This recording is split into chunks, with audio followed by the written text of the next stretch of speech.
저희 교회 제 휴가입니다. 그래서 새벽 예배가 없습니다. 새벽 예배 금요 기도가 없습니다. 그래서 그때는 차가 없으시기 바랍니다. 그리고 반찬 나눔은요, 저희가 이제 교회적 사정으로 인해서 잠깐 쉬고 추석 지나고 좀 선선해지면은 다시 시작할 것 같습니다. 그래서 저희가 후원하는 식당에도 이렇게 말씀을 드렸어요. 그래서 추석 지나고 다시 이렇게 받아오는 걸로. 그리고 이제 토요일 날은 저희가 반찬을 받아와서 주일 날은 좀 더 풍성하게 나누도록 하겠습니다. 그리고 오늘 예배 마치고 나서 이제 우리 성경 골든벨 골로새서 하는데요. 여러분들이 공부 안 하셔도 이제 오픈 테스트잖아요. 성경을 보면서 하는 거기 때문에 저번에 한 집사님이 그러시더라고요. 이렇게 이제 성경을 한 단어 이렇게 성경 골든벨을 하니까 성경을 그 한 단어를 쭉 다 이렇게 살필 수 있어서 너무 좋다고. 그래서 여러분들 공부한다고 생각을 하시고 뭐 누가 하나 더 맞고 더 덜 맞고 이게 중요한 게 아니고 그냥 내가 골로새서를 다시 한번 공부한다고 생각하시고 그냥 임하시면 될 것 같습니다. 그리고 우리 이제 행복한 장터는 8월 14일 날 이렇게 열겠습니다. 그리고 이제 성경 읽기표가 있지 않습니까? 그래서 우리가 새벽 예배 때 성경을 읽어요. 새벽 예배 나오시면 같이 읽을 수가 있고 혹시 새벽 예배 못 나오시는 분들은 댁에서 성경을 읽으시기 바랍니다. 우리가 매일매일 식사하듯이 영의 양식을 먹으면요, 하나님이 말씀이 우리를 인도하십니다. 말씀이 등불이에요. 말씀이 없으면 맹인의 길을 가는 것 같지만 말씀이 있으면 우리가 흔한 대낮 같은 길을 가고 지름길을 가게 될 줄로 믿습니다. 그래서 여러분들 가정에서 주보에 나온 말씀 매일매일 읽으시기 바랍니다. 하나님 말씀 보시겠습니다. 하나님 말씀은 이사야서 말씀입니다. 이사야서 23장입니다. 23장 우리가 조금 길지만요 1절부터 마지막 절까지 우리 같이 읽겠습니다. 이사야서 28장 1절부터 18절까지 말씀이에요.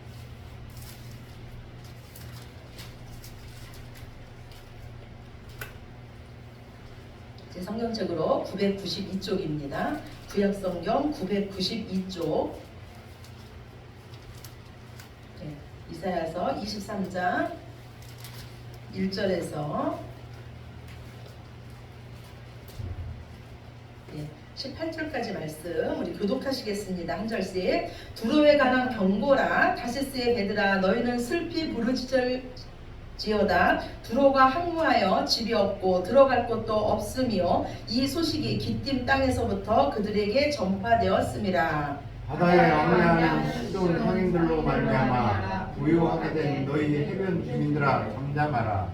시올의 곡식 곧 나일의 추수를 큰 물로 수송하여 들였으니 열국의 시장이 되었도다. 시돈이여, 너는 부끄러워할지어다. 대저 바다 곧 바다의 요새가 말하기를 나는 산고를 겪지 못하였으며 출산하지 못하였으며 청년들을 양육하지도 못하였으며 소녀들을 생육하지도 못하였다 하였음이라. 그 소식이 애굽에 이르면 그들이 두로의 소식으로 말미암아 고통받으리로다. 너희는 다시스로 건너갈지어다. 해변 주민아, 너희는 슬피 부르짖을지어다. 이것이 옛날에 건설된 너희 희락의 성 곧 그 백성이 자기 발로 먼 지방까지 가서 머물던 성읍이냐. 멸류관을 씌우던 자여, 그 상들은 고관들이요 그 무역상들은 세상의 존귀한 자들이었던 두로에 대하여 누가 이 일을 정하였느냐.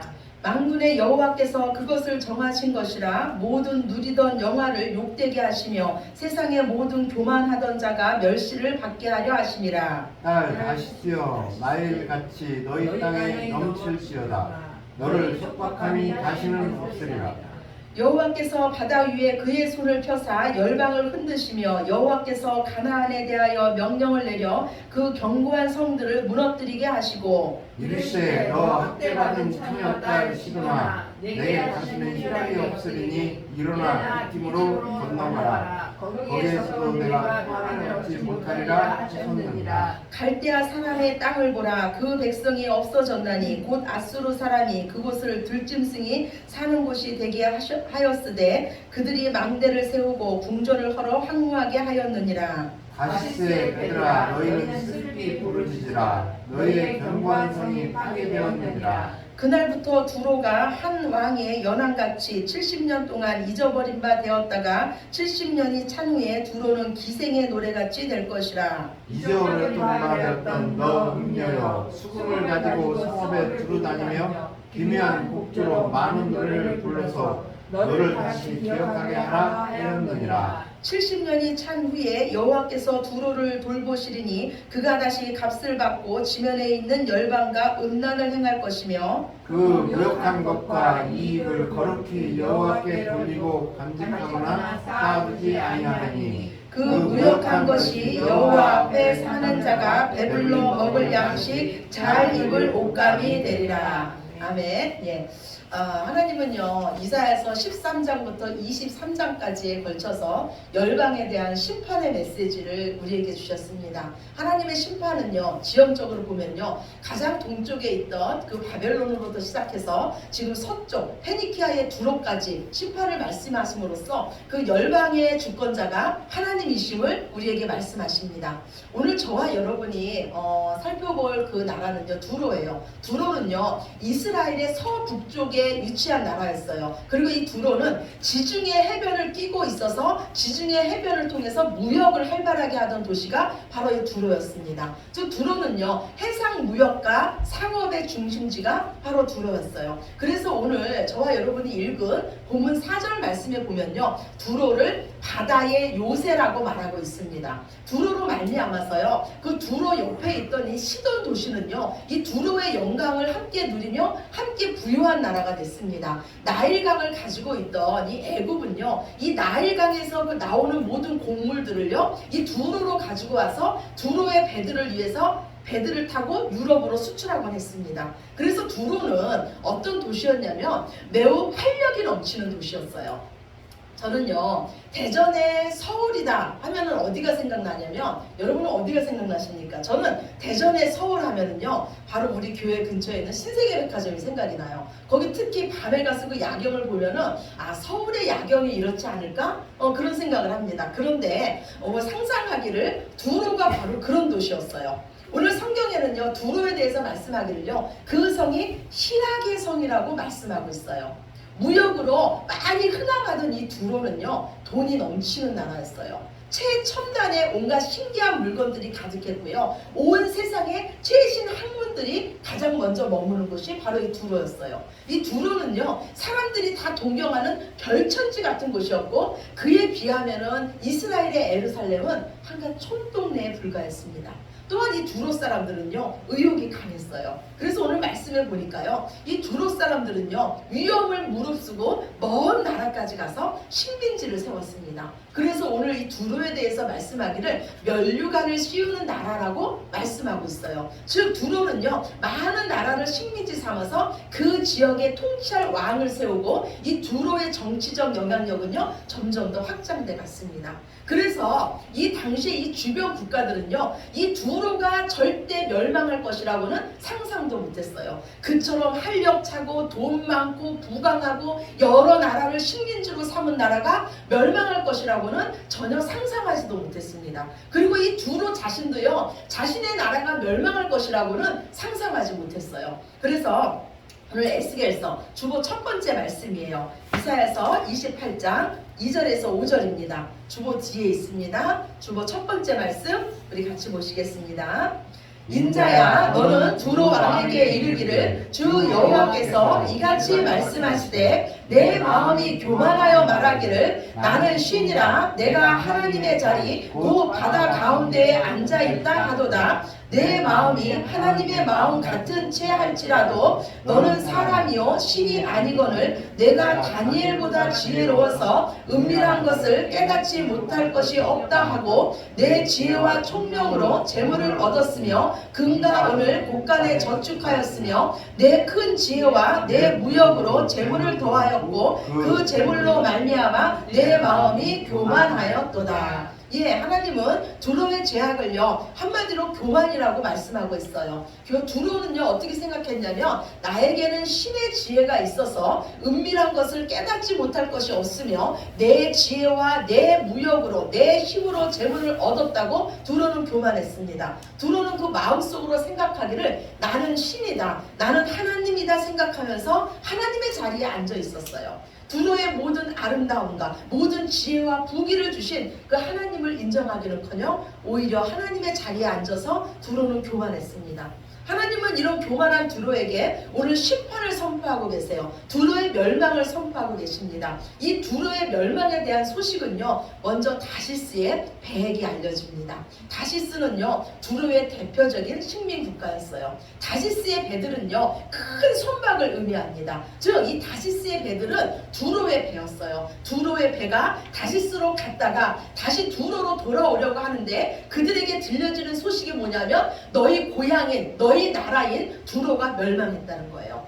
이제 이 두로의 선박들은요 갈 곳이 없어진 겁니다. 스스로 바다의 신이라고 생각했던 이 두로에게 하나님은 말씀하세요. 오늘 본문 23장 4절입니다. 우리 다시 한번 보시겠습니다. 이사야 23장 4절이에요. 시돈이여 너는 부끄러워할지어다. 대저 바다 곧 바다의 요새가 말하기를 나는 상고를 겪지 못하였으며 출산하지 못하였으며 청년들을 양육하지도 못하였으며 자녀들을 생육하지도 못하였다 하였음이라. 예, 바다의 요새, 바다의 신이라고 불렸던 두로가 오늘 출산하지 못하였다고 합니다. 이것은 뭐냐면 더 이상 두로가 이 해상 무역을 통해서 아무 이익을 얻을 수 없다는 거예요. 이로 말미암아서 두로와 함께 그 이익을 나누며 함께 영화를 누렸던 그 옆에 있던 시도나 부끄러워하라고 오늘 말씀하고 있어요. 두로의 멸망으로 인해서요 두로와 함께 영화를 누렸던 그 주변 국가들은 함께 슬퍼하며 함께 고통에 빠지게 될 것입니다. 하나님은요 희락의 성이었던 두로의 그 희락을 빼앗아가며 그가 누렸던 영화를 욕되게 하며 하나님 높은 줄 모르고 하늘 치솟도 교만했던 두로를 모든 사람 앞에서 멸시를 받게 할 것이라고 말씀합니다. 이 하나님의 말씀은요 역사적으로 그대로 성취되었어요. 도무지 무너지지 않을 것 같았던 이 두로는요 천의 요새와 같았던 이 두로는요 BC 332년에 그리스의 알렉산더 대왕에 의해서 완전히 멸망당하고 맙니다. 두로는요 왜 멸망당하기가 어려웠냐면요 두로는요 그 나라의 한 도시를 해변에 건축해놨어요. 그리고 또 한 도시를 어디에 건축해놨냐면요 바다에 있는 그 섬에 건축해놨어요. 그래서 이게 뭐 강대국들이 쳐들어와서 그 해변에 있는 그곳을 공격하면 그 두로 사람들은 섬으로 피난을 가서 거기서 생활을 했습니다. 즉 무엇과 같으냐면요 옛날에 우리나라에 뭐 중국이나 이런 데서 쳐들어오면 우리나라 왕들이 피난을 갔죠. 근데 어디로 피난을 갔습니까? 섬으로 피난을 갔잖아요. 강화도 같은 이런 섬으로 피난을 가서 그곳에 살다가 이제 적들이 물러가면 다시 뭐 한양으로 오고 이러지 않았습니까? 이거와 마찬가지인 거예요. 그래서 두로는요 그 당시에 강대국인 이 아수르나 바벨론의 침략을 받았어요. 그렇지만은 완전히 정복당하진 않았습니다. 그런데 그리고 이 두로 사람은요 얼마나 지혜로웠는지요. 이 섬에다가 이 도시를 건축해 놓고 그 바닷길에다가 그 바다 속에다가요 말뚝 같은 거를 박아놨어요. 그래서 강대국들이요 거기로 올라가려면 어디에 이 두로 사람들이 박아놓은 말뚝이 있는지를 몰라서 배를 타고 그 섬으로 들어오지를 못했습니다. 그래서 두로 사람들은 교만했어요. 우리를 이길 적군들은 없다 이렇게 생각을 하면서 교만해 있었습니다. 그런데 알렉산더 대왕이 이 두로를 점령한 거예요. 그런데 알렉산더 대왕도 이 세계를 정복하면서 가장 오랜 기간에 걸쳐서 정복한 땅이 바로 이 두로 땅이었대요. 이 알렉산더 대왕도요 그 해변에 있는 그 땅에 있는 그 섬은 바로 정복했어요. 그런데 이 섬으로 옮겨간 이 두로 사람들은요 이 알렉산더 대왕을 두려워하지 않고요 이 섬에서 배를 타고 유럽이나 아프리카로 무역을 하면서 섬에서 활발하게 활동을 했던 거예요. 그래서 이 자존심이 상한 이 알렉산더 대왕은 역사에 보면 어떻게 했냐면요 이 무태에 있던 해변에 있던 이 두로의 도시를요 완전히 무너뜨렸어요. 완전히 다 박살이 냈어요. 그리고 거기서 나오는 흙, 돌, 그 다음에 이 건축 폐기물 있잖아요. 이거를 가지고 그 섬까지 이어지는 뚝길을 만들었습니다. 예, 지금도 그곳에서 많은 사람들이 낚시를 한다 그래요. 이 뚝길을 만들었어요. 그리고 그 길을 사용해서 알렉산더 대왕은 육지에서 싸우듯이 그들이 있는 그 섬으로 갔습니다. 그래서 BC 332년에 이 섬에 있던 이 두로는 알렉산더 대왕에 의해서 완전히 멸망당합니다. 이때 알렉산더 대왕은요, 얼마나 약이 올랐으면요, 두로 사람 2,000명을요 십자가에 못 박여 죽이고 3만 명을요 노예로 팔았습니다. 노예로 판 것이 역사적으로 기록되어 있습니다. 이 일이 있은 후에요, 두로는요 다시 회복되지 못하고 지금 그 도시는 약 6,000명 정도가 살고 있다고 합니다. 예, 그런데 오늘 하나님은요, 오늘 말씀 마지막에요, 이 두로가 다시 회복될 거라고 말씀을 하세요. 그런데 하나님 말씀하기를요, 하나님을 두로를 어디에 비유하냐면 기생에 비유하고 있어요. 여러분, 기생하면 무엇이 생각납니까? 기생은요, 돈을 위해서라면 어떤 일이라도 서슴지 않는 자들이 바로 기생이에요. 즉 그 인생의 목적이 돈에 있는 자들이 기생이에요. 두로가 바로 그런 나라였다는 거예요. 무역을 하면서 돈이 많은 나라가 두로였고 부강한 나라가 두로였어요. 오직 그것을 위해 사는 나라가 두로였어요. 그런데 오늘 하나님은요, 그들이 얻은 이익을, 그들이 몸을 팔아서 무역하고 그들이 얻은 이익을 하나님 앞에 경건하게 사는 자들에게 내가 옮겨 놓을 것이라고 말씀하고 있습니다. 이 말씀은요, 잠언에도 같은 말씀이 또 나오고 있어요. 우리 주보 두 번째 말씀이에요. 잠언 13장 22절 말씀입니다. 우리 같이 봅시다. 선인은 그 상업을 자자손손에게 끼쳐도 죄인의 재물은 의인을 위하여 쌓이느니라.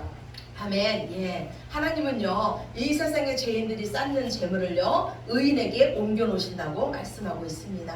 하나님께서 오늘 두로를 통해서 우리에게 주시는 말씀은 무엇이에요? 우리가 지금 누리고 있는 것이 누구 것이냐는 거예요. 그리고 하나님이 오늘 우리에게 주신 그 이유는 무엇이냐는 거예요. 우리 말에 이런 말이 있습니다. 유전무죄, 무전유죄라는 말이 있어요. 이 말은 뭐냐면요, 돈 있는 사람은 죄가 없고 돈 없는 사람은 죄가 있다는 말이에요. 우리가 얼마나 이 돈의 영향력 아래 살고 있냐면요, 잘 사는 사람 하면 여러분 무엇이 생각납니까? 돈 많은 사람이 생각나잖아요. 부자 하면 돈 많은 사람이 생각나요. 하나님도 이런 우리의 마음을 아시고요, 어떤 말씀을 주셨냐면, 한 사람이 두 주인을 섬길 수 없나니 사람이 하나님과 재물을 겸하여 섬길 수 없다고 말씀하고 계십니다. 우리가 하나님을 믿는다는 것은요, 돈의 영향력 아래에 있던 우리들이요, 이제 하나님의 영향력 아래로 들어가는 겁니다. 우리가 하나님을 믿으면요, 우리 삶의 질서가 세워집니다. 마땅히 경외해야 할 하나님은 경외하고 사람은 사랑하게 되고 돈은 사용하게 됩니다. 그러나 하나님을 모르는 인생들은요, 하나님을 업신여기며 사람을 이용하고 돈을 사랑합니다.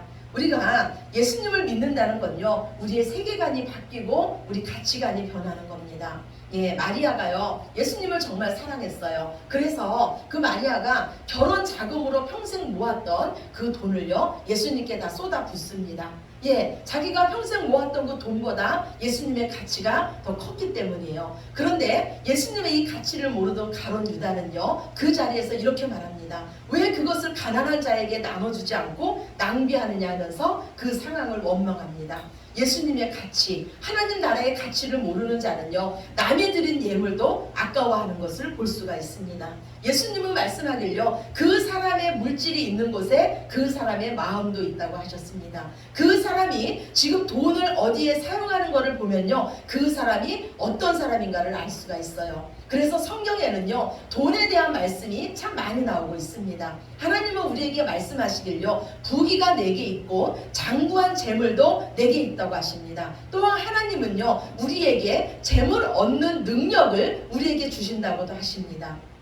복은 하나님께서 주시는 줄로 믿으시기 바랍니다. 하나님 보시기에 부유한 인생은요, 쌓아두는 인생이 아니라요, 하나님의 통로가 되는 인생입니다. 우리 주보 세 번째 말씀 같이 봅시다. 잠언 11장 24절 말씀이에요. 잠언 11장 24절 말씀입니다. 흩어 구제하여도 더 구하게 되는 일이 있나니 가도히 아껴도 가난하게 될 뿐이니라. 아멘. 하나님은요 성경에 보면은요 이 가난한 자를 구제하라는 말씀을 참 우리에게 많이 주셨어요. 왜냐하면요 우리 하나님의 자녀들은요 마땅히 해야 할 본분이요 하나님을 사랑하고 그 하나님의 사랑으로 이웃을 사랑하는 것이기 때문입니다. 하나님 말씀하기를 가난한 자에게 구워주는 것은 내게 구워주는 것이라고 하시며 너의 떡을 물 위에 던지면 여러 날 후에 반드시 내가 갚아줄 것이라고 약속해 주셨습니다. 또 잠언 말씀에 보면 두 손을 움켜쥐는 인생은 바람을 잡는 것과 같은 인생, 아무것도 아닌 인생이 되지만 한 손만 움켜쥐고 한 손을 펴는 인생은 평온한 인생이 될 것이라고 약속해 주십니다. 우리가 우리 인생에 하나님의 주권을 인정하는 믿음은요 우리로 욕심을 이기게 합니다. 모든 것은 하나님께로부터 와서 하나님께로 돌아간다는 것을 아는 자가 바로 지혜자이며 이 땅의 모든 것을 하나님 뜻대로 사용할 수 있는 자가 바로 하나님의 사람인 줄로 믿습니다. 반면에요 성경에 보면요 책망받는 부자의 모습도 참 많이 나옵니다. 예수님은요 이 부자들이요 천국에 들어가는 것이 낙타가 바늘귀로 들어가는 것보다 어렵다고 하십니다. 그리고 평생 호화롭게 살면서 자신만을 위해서 산 이 부자는요 그 음부에 들어가며 어리석은 부자라고 말씀해 주셨습니다. 하나님은요 우리 삶에 우리 성도의 삶에 안전장치를 두셨어요. 브레이크를 두셨어요. 여러분은요 브레이크가 안 되는 차를 한번 타보셨습니까? 그것처럼 무서운 게 없어요. 그런데 우리 삶에 두신 하나님의 그 안전장치는 뭐냐면요 우리가 하나님께 드리는 예물과 이웃을 향한 구제라고 생각합니다. 아브라함이요 그 조카 롯이 다른 나라에 잡혀갔다는 소식을 들었어요. 그래서 아브라함이 조카 롯을 구하러 가서 전쟁에 승리하고 돌아옵니다. 그런데 돌아오는 길에요 하나님의 제사장 멜기세덱이 아브라함을 맞으러 나옵니다. 그래서 멜기세덱이요 아브라함에게 말하기를 아브라함을 축복하면서 내 대적을 내 손에 붙이신 하나님을 찬송하라고 합니다. 이 아브라함은요 그가 얻은 것의 10분의 1을 하나님의 제사장에게 드립니다. 그리고 이 아브라함의 공로를 인정해서 그 소돔 아니요 그 아브라함에게 말하기를 전생의 전리품을 내게 취하라고 합니다. 그러자 아브라함이 말하기를요 나는 실 오라기 하나라도 취하지 않겠다고 하면서 그 이유는 뭐냐 하면 내가 이 재물을 취하면 네가 나를 부자로 만들었다 할까 하여 내가 실 오라기 하나라도 취하지 않겠다고 합니다. 즉 아브라함은요 복 주시는 분은 하나님이심을 알았습니다. 이 아브라함의 믿음이 귀한 건요 하나님의 말씀에 순종하고 하나님의 말씀을 존중히 여겼다는 거예요. 그러나 하나님의 말씀을 업신여기고 눈에 보이는 욕심에 이끌려 살다가 멸망받은 인생도 있습니다. 바로 그자가 누구냐면 이스라엘의 초대왕 사울왕이에요. 사울은요 아멜렉과 전쟁에 나갈 때 그 선지자 사무엘이요 다 진멸하라 그랬어요. 하나도 살리지 말고 다 죽이라 그랬습니다. 그리고 사울왕은요 전쟁에 승리하고 돌아온 후에 사무엘 선지자가 사울왕을 찾아갑니다. 그런데 그 자리에 소와 양의 울음소리가 들리는 거예요. 이때 이 사무엘 선지자가요 사울왕에게 묻습니다. 이것이 무슨 소리입니까? 그러자 사울왕이 대답하기를 내가 보기에 너무 좋아서 다 죽이지 않고 다 진멸하지 않고 하나님께 예물 드리려고 남겨두었습니다. 이때 사무엘 선지자가 무엇이라고 말합니까? 하나님은 수양의 번제를 받으시는 것보다 하나님 말씀에 순종하는 것을 더 낫게 여긴다고 말씀합니다. 결국 하나님의 말씀을 업신여기고 눈에 보이는 것을 쫓아가며 자기 욕심대로 산 이 사울왕은요 스스로 목숨을 끊어버리는 비참한 인생이 되고 맙니다. 고인물은 썩게 마련입니다. 욕심이 잉태하면 죄를 낳고 죄가 장성하면 사망에 이릅니다. 저수지에 그 물꼬를 트는 것이 바로 하나님의 사랑과 이웃 사랑인 줄로 믿습니다. 하나님 보시기에 부유한 인생을 산 요셉의 인생은요 참으로 파란만장했습니다. 요셉은요 형들의 시기로 인해서 애굽의 종으로 팔려갔다가 거기서 억울한 누명을 쓰고 감옥에 갇히게 됩니다.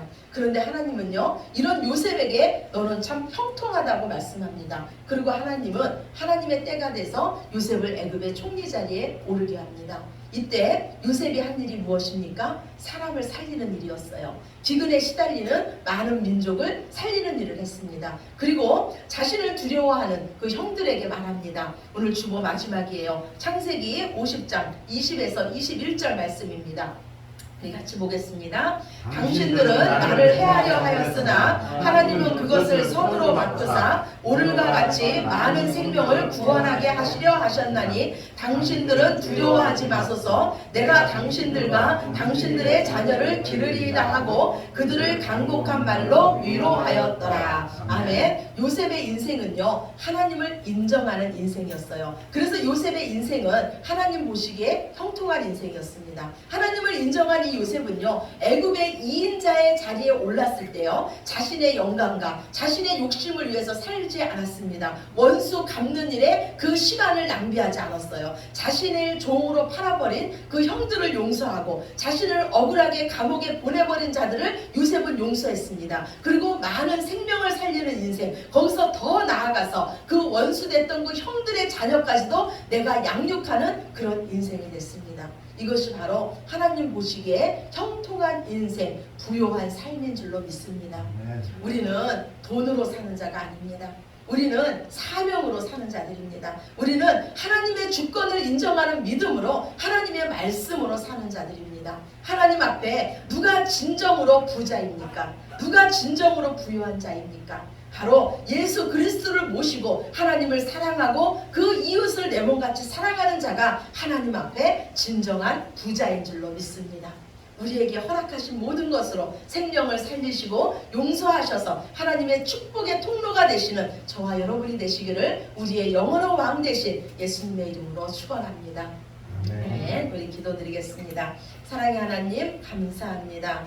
많은 사람들이 돈을 쫓아가는 이때에 우리가 하나님을 섬기게 하셨으니 감사합니다. 하나님을 높이게 하셨으니 감사합니다. 땅의 것을 가지고 많은 생명 살리는데 우리가 사용하게 하셨으니 감사합니다. 우리는 돈으로 사는 자가 아니라 예수님의 이름으로 사는 자들입니다. 비록 금과 은은 내게 없으나 하나님이 주신 그 능력이 우리에게 있으며 여호와께서 우리의 목자 되어 주셔서 어떤 일을 만나든 부족함이 없는 자들이 바로 우리들인 줄로 믿습니다. 더욱 하나님을 온전히 신뢰함으로써 하나님이 하시는 더 크고 놀라운 일들을 보는 우리들 모두 되게 하여 주시옵소서. 모든 영광 아버지께 올려드리오며 사랑이 많으신 예수 그리스도의 이름으로 기도드렸습니다. 아멘. 아멘. 다 같이